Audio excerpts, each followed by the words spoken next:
যুক্ত হওয়ার সাথে সাথেই এই ধানের ফ্লেক্সগুলি ফুলে যায়। দই চিড়ার স্বাস্থ্য উপকারিতা অনেক। পানি শূন্যতা দূর ও শরীর ঠান্ডা রাখে। গরমের সময়ে বিশেষ করে মার্চ এপ্রিল মাসে আমাদের শরীর থেকে প্রচুর পানি বেরিয়ে যায় ঘাম হয়ে।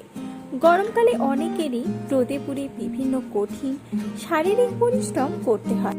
এ সময় দই চিড়া খেলে ক্লান্তি দূর হয়, শরীর ঠান্ডা থাকে আর পানি শূন্যতাও দূর হয়, সহজে হজম হয়। দই চিড়া এমন একটি খাবার যেটা খুব সহজে হজম হয়ে যায়। চিড়া চর্বি মুক্ত, আয়রন, ভিটামিন বি, কার্বোহাইড্রেট এবং প্রোটিন সমৃদ্ধ।